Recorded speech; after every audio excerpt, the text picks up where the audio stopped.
지난 시간에 우리 시간이 좀 경과돼서 마지막 부분 조금 남겨두었는데 같이 정리를 하고 마침 또 이 부분이 오늘 말씀을 다시 상고할 때 이어지는 부분이라 더 도움이 될 것 같습니다. 이제 이스라엘 백성들이 신앙의 결단을 한다 그랬지요. 임봉하여 결단하며 여호와의 모든 규례와 율법을 지키기로 그들이 약속을 합니다. 그리고 그 결단하는 내용 몇 가지 정리해서 보면 이렇습니다. 먼저 이방인과 교제하고 통혼하는 문제를 결단합니다. 하지 않겠다는 거예요. 이것은 이방신을 섬기는 우상 숭배에 빠지지 않도록 그들이 스스로 삼가하고 경계하였던 것입니다. 두 번째는 안식일이나 성일에 물품 매매하지 않고 7년째 되는 안식년마다 땅을 쉬게 하고 모든 빚을 탕감하게 하겠다. 자, 이것이 또 이들의 결단 내용이었습니다. 그러니까 먹고 사는 것에, 돈 버는 것에 정신 뺏기지 않고 하나님께서 우리에게 주신 기업을 잘 경영하고 그것으로 족한 줄로 알고 감사하는 이 경제의 원리를 회복하겠다. 또 셋째는 스스로 규례를 정하기를 해마다 각 세겔의 3분의 1을 수납하여 하나님의 전을 위해서 쓰겠다. 이거 이를테면 이것은 수입의 일정 부분을 성전에 바치는 성전세입니다. 이것이 예수님 당시까지도 성전세가 이어져 오고 있는 것을 볼 수가 있습니다. 또 해마다 토지 소산의 만물과 각종 과목의 첫 열매를 여호와의 전에 드리기로 작정하고 35절 하나님의 전에서 섬기는 제사장에게 주고 우리 산물의 11조를 레위 사람에게 주리라. 레위 사람이 11조를 받는 이유가 38절에 나오는데 그들은 땅을 기업으로 받지 않습니다. 이 레위 족속은 이스라엘의 12지파 가운데 땅을 기업으로 받지 않고 성전에서 일하게 하고 각 지파들은 나머지 지파들은 레위족을 위해서 자신의 11조를 성전에 드렸습니다. 그들의 생활을 책임지는 거죠. 이 일을 하겠나이다라고 백성들이 결단하고 임봉하고 그렇게 작정을 이제 대대적으로 한 거죠. 은혜 받고 나서는 이런 신앙의 결단들이 있어야 되는데 이스라엘 백성들이 말씀으로 은혜를 받고 이와 같은 결단을 했다는 겁니다. 또 하나님의 전을 위해서 그들이 헌금하는데 자 이제 추수감사절도 다가오는데 헌금에 대한 부담을 느끼고 계시는 분들이 계실지 몰라요.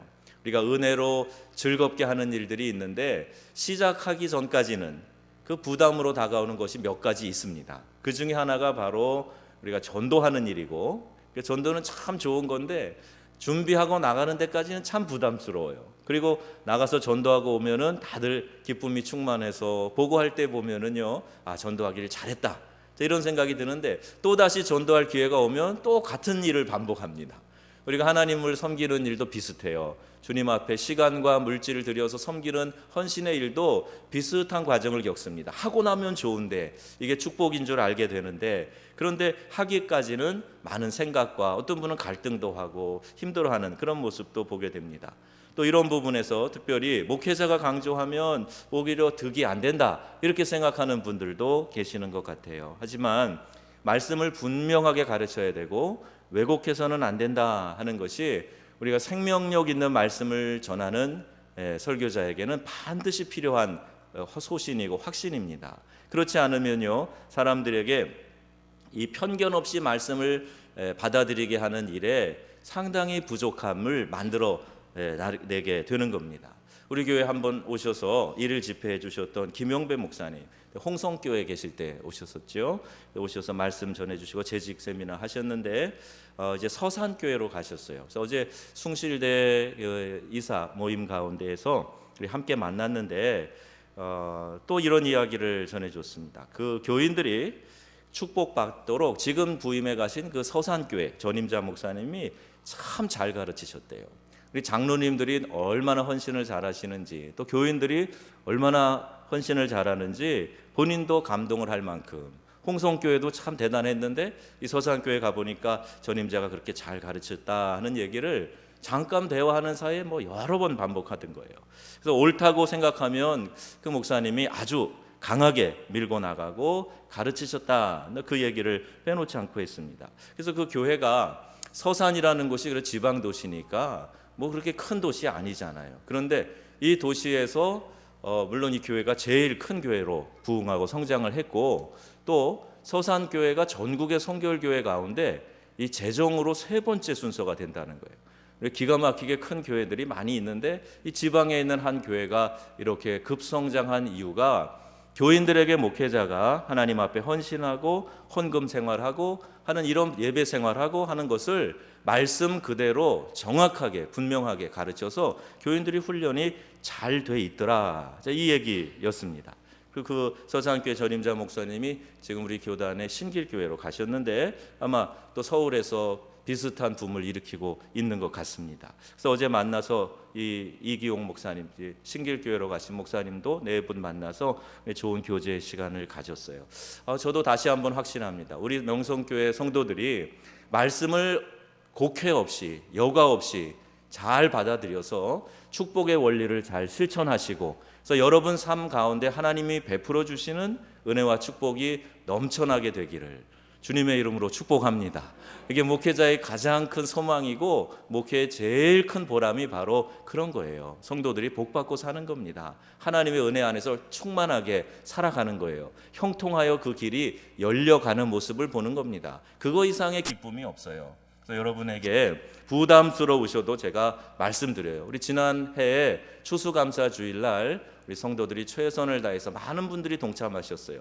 전부는 아닐지라도 상당히 많은 분들이 최선을 다하는 모습이 있었기에 우리 교회가 그 탄력을 많이 받아왔다고 생각합니다. 이제 한 번으로 그치면 안 되고 올해도 여러분들이 그렇게 최선을 다하셔서 우리 교회가 계속해서 힘있게 성장하는 데 밑거름의 역할을 감당할 수 있었으면 좋겠습니다.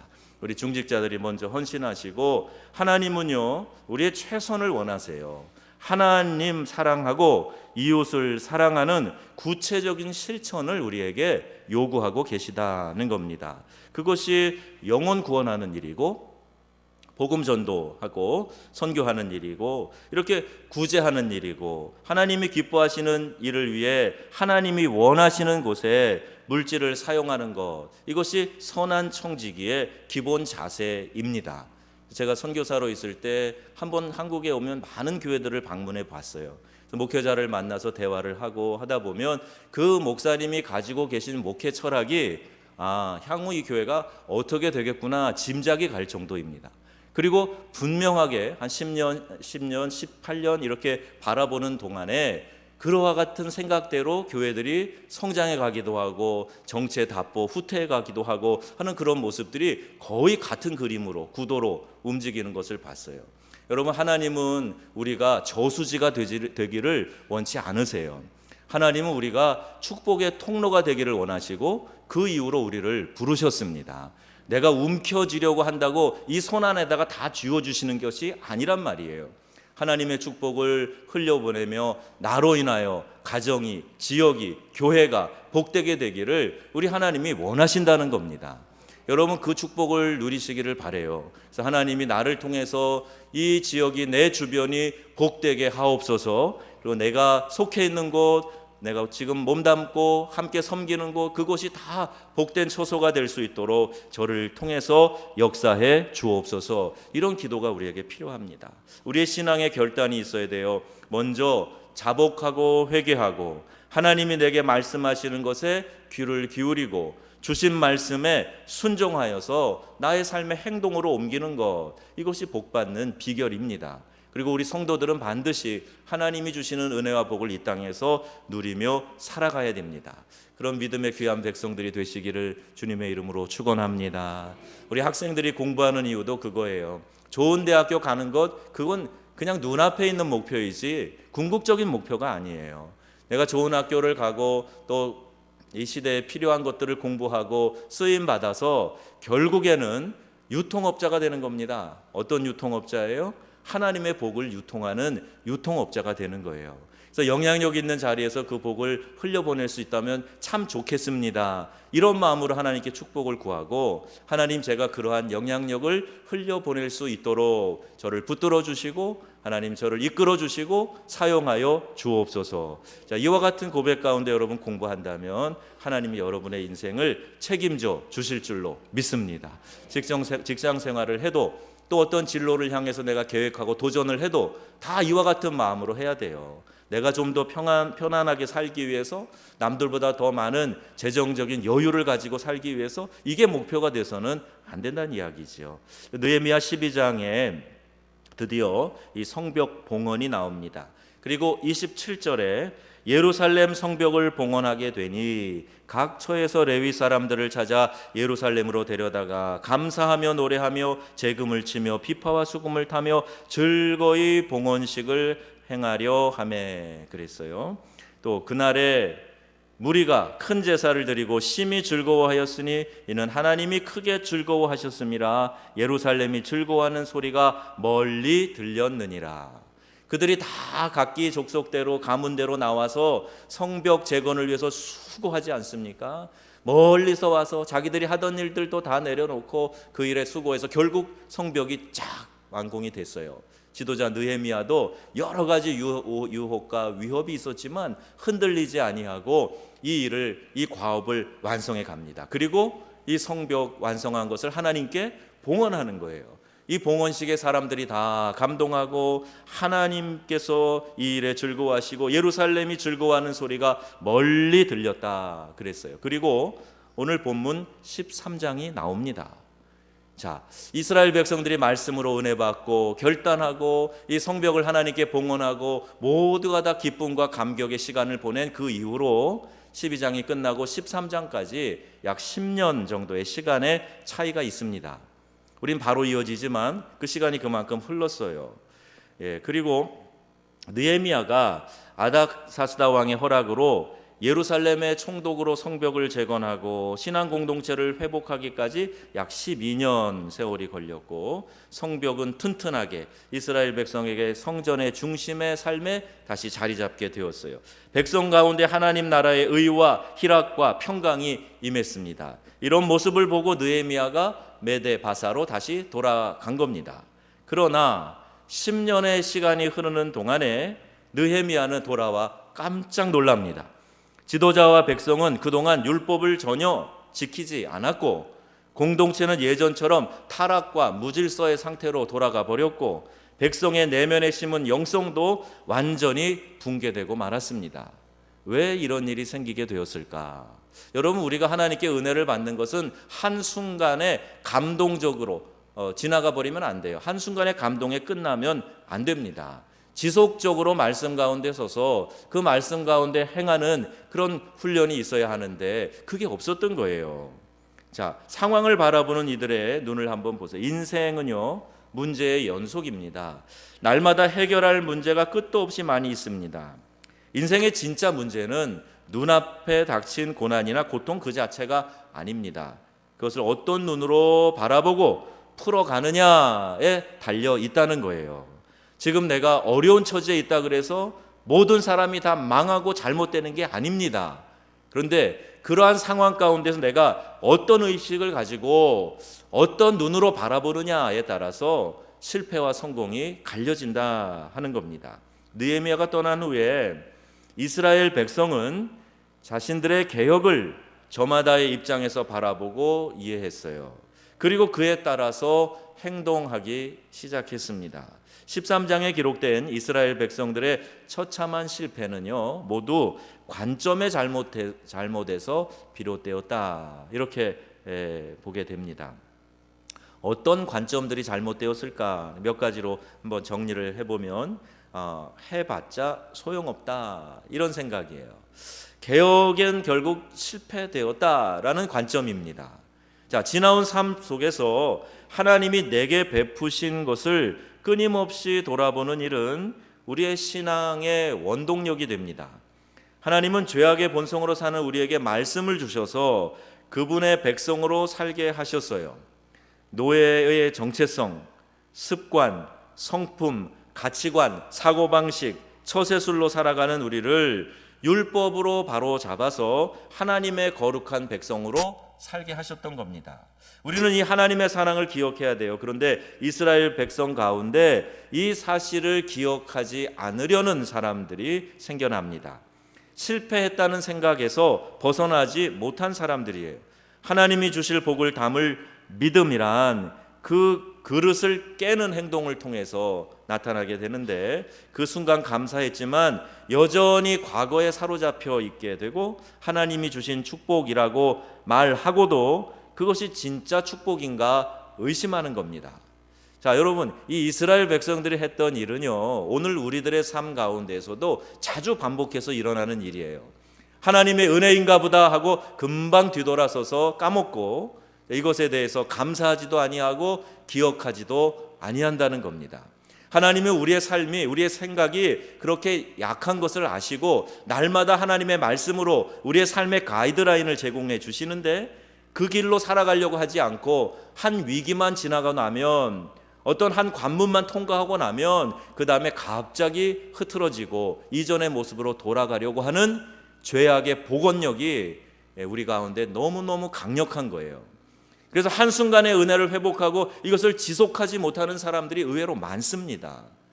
부흥회가 참 도움이 되고 좋기는 한데, 이것이 또 습관이 되면은요, 이 부흥회가 타성에 젖어가지고 그때만 반짝하고 그 다음에는 아무것도 변화가 일어나지 않고 이전으로 그대로 돌아가 버리고 마는 그런 신앙인들이 있어요.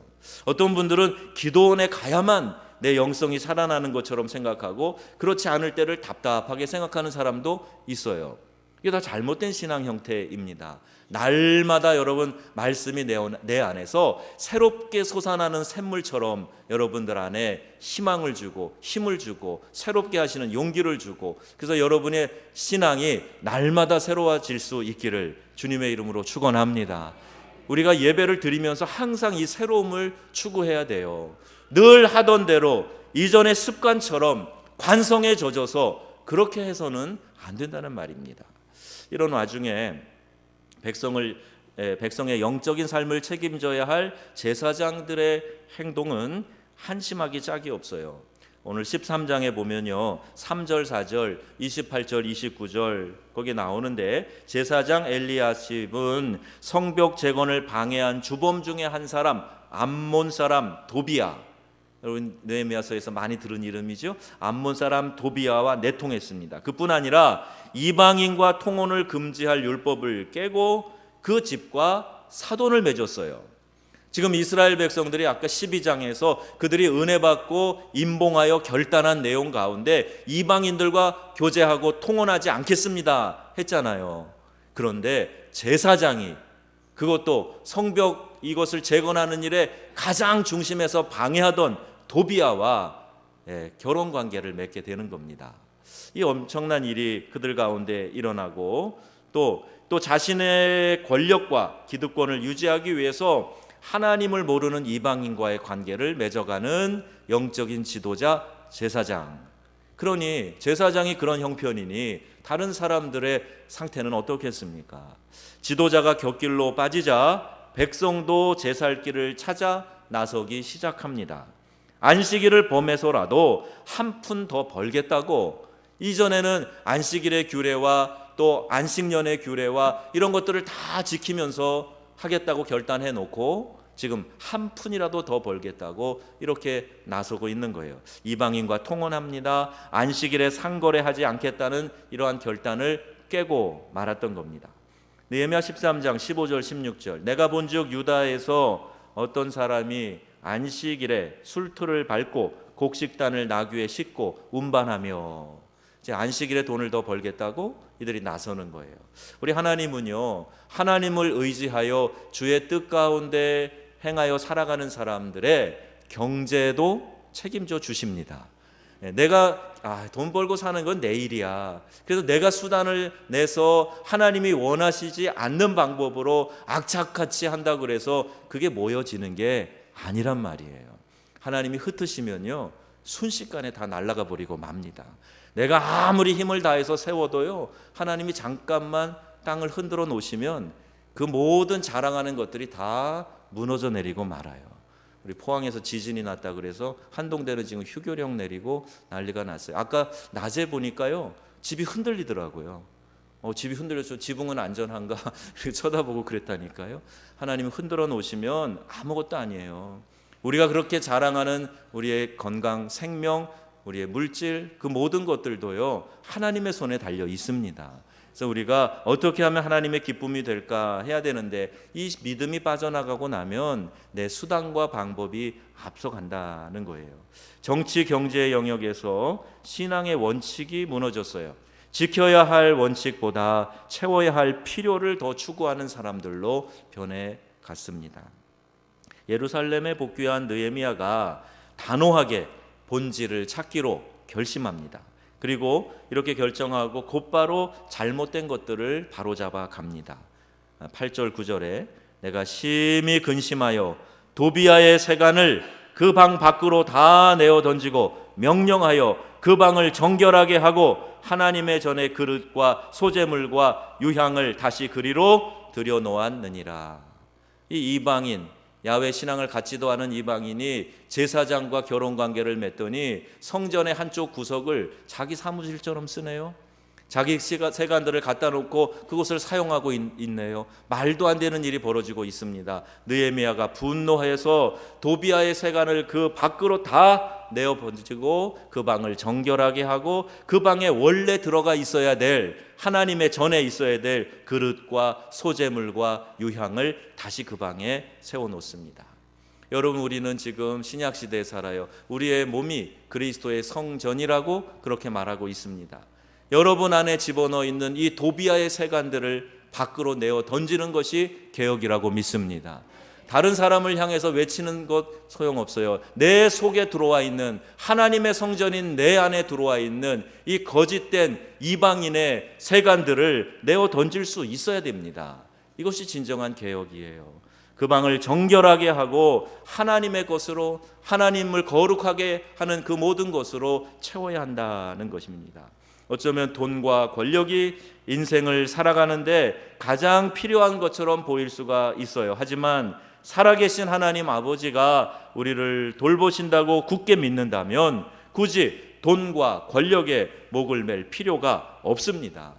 마태복음 6장 31절, 염려하여 이르기를 무엇을 먹을까, 무엇을 마실까, 무엇을 입을까 하지 말라. 하늘 아버지께서 이 모든 것이 너희에게 있어야 할 것을 아시느니라.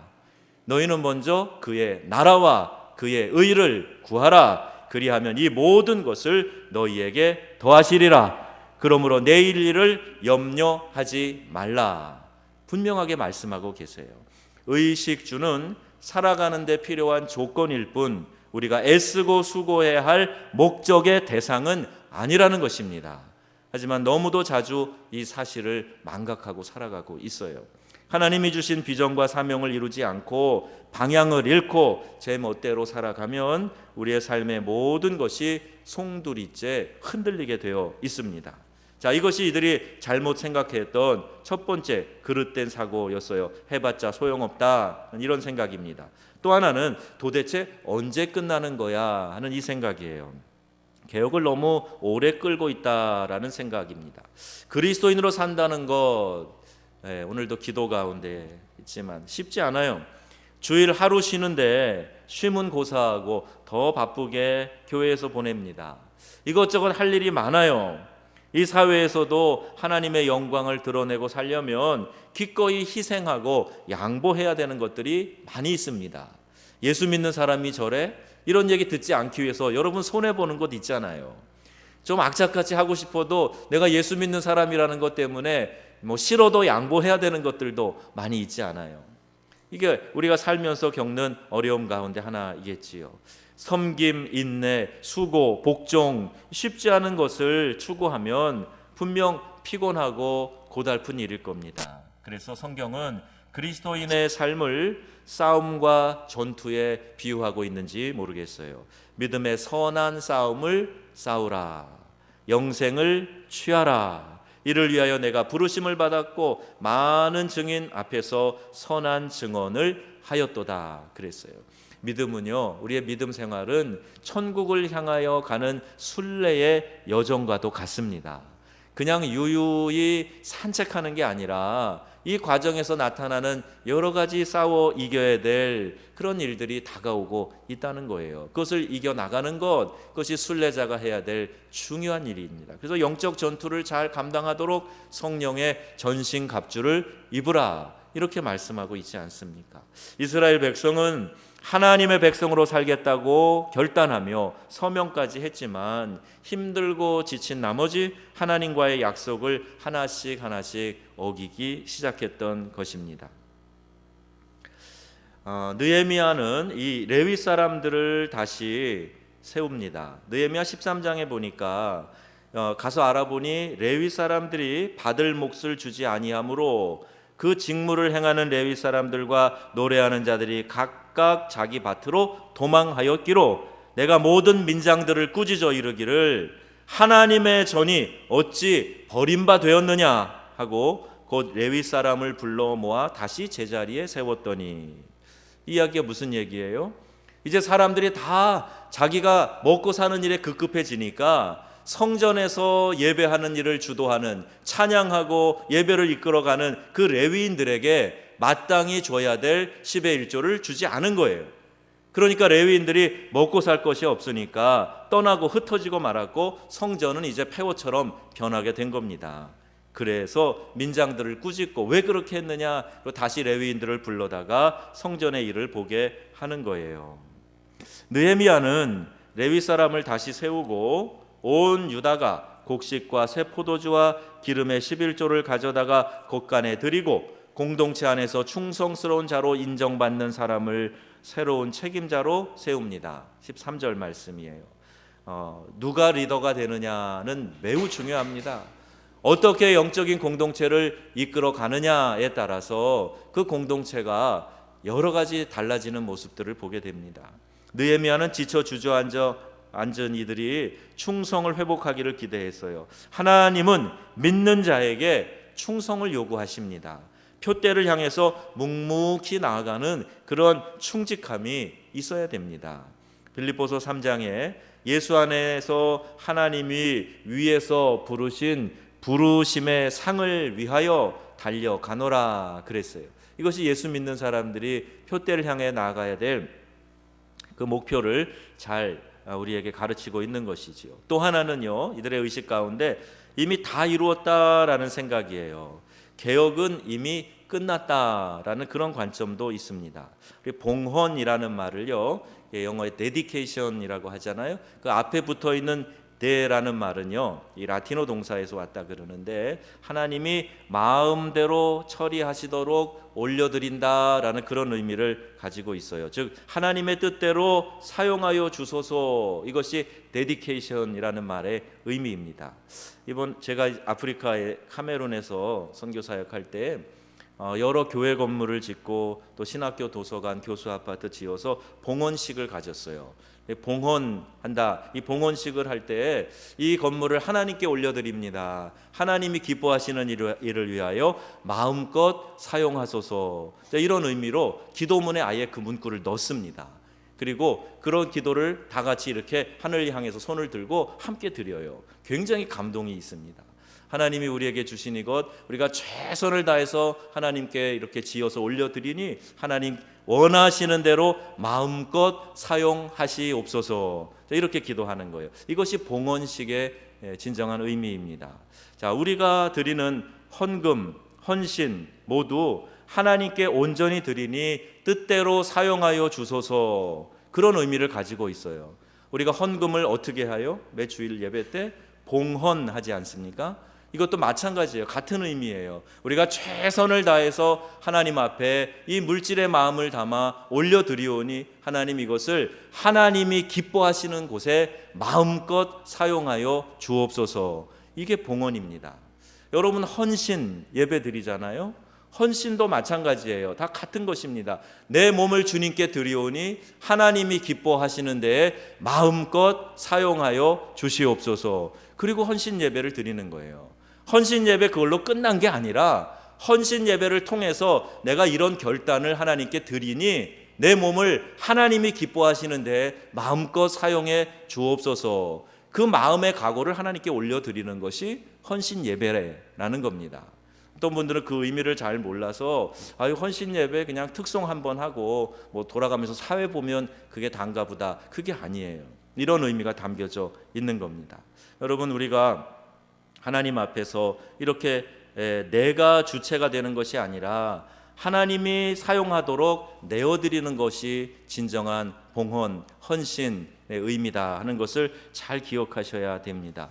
우리가 헌금을 할 때도요, 교회를 통해서 하게 하는 이유가 그런 것이 있어요. 내가 주체가 돼서 누구에게 주는 것, 이것은 기부, 나눔일 수가 있어요. 나눔 기부와 헌금과는 의미가 다릅니다. 다른 사람에게 사랑을 흘려보내는 나눔도 필요하겠지요. 그런데 그것은 헌금은 엄밀한 의미에서 아닙니다.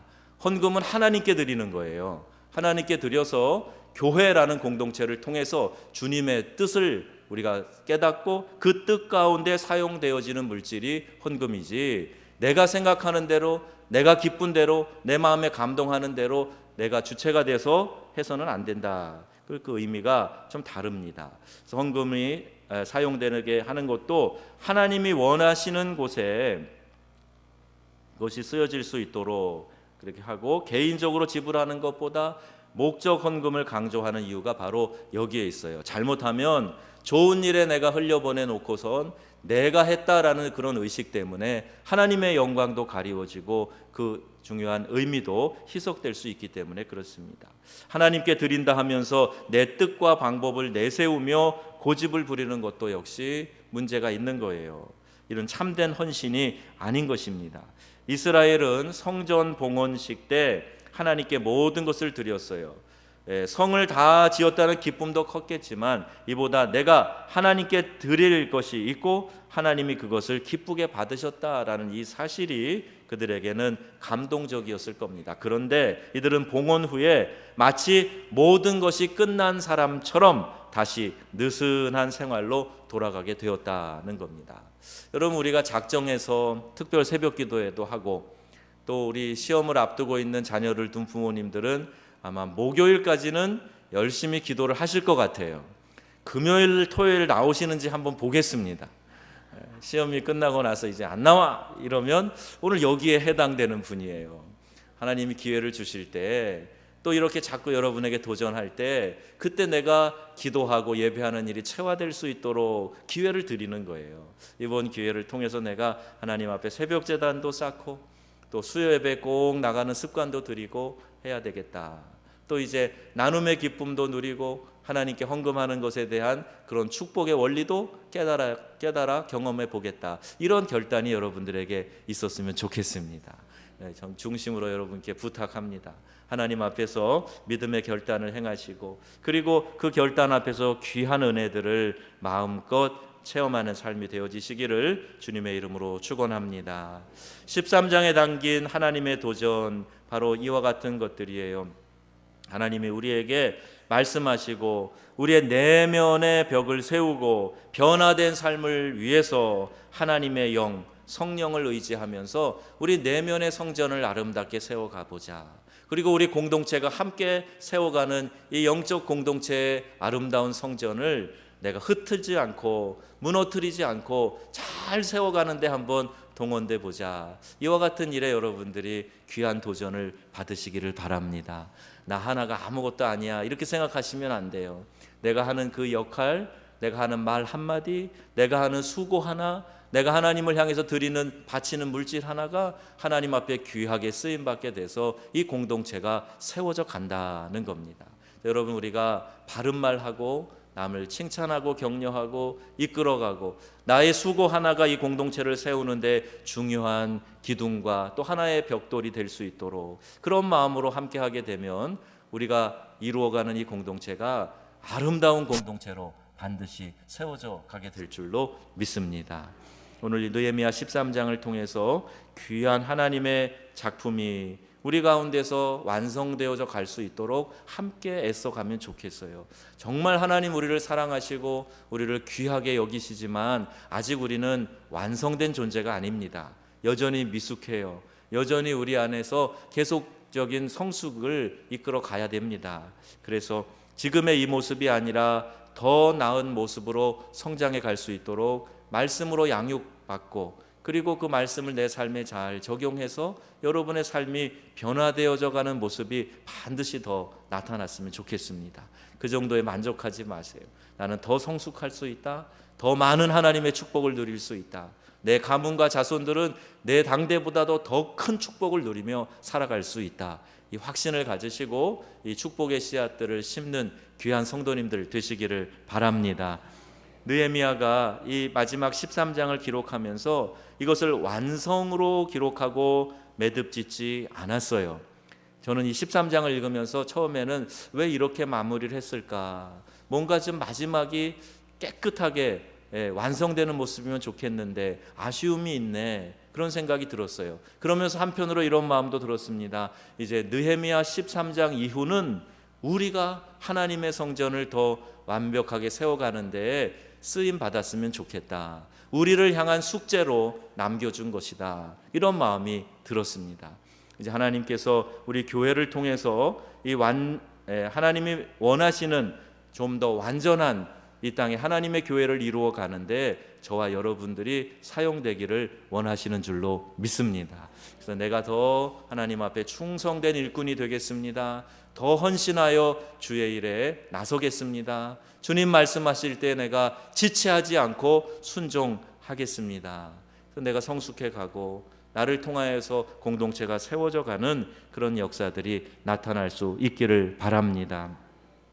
고정관념을 버리고 변화된 마음과 눈으로 바라보라고 우리에게 말씀하고 계세요. 우리 안에 편벽을 버리고 실패의 기억을 던져버리고 이제 새롭게 새로운 모습으로, 새로운 교회로, 새로운 가정으로, 새로운 심령으로 만들어 가겠습니다 하는 이런 의지의 결단이 우리에게 있기를 성령께서 우리 안에서 강력히 촉구하고 계시는 것입니다.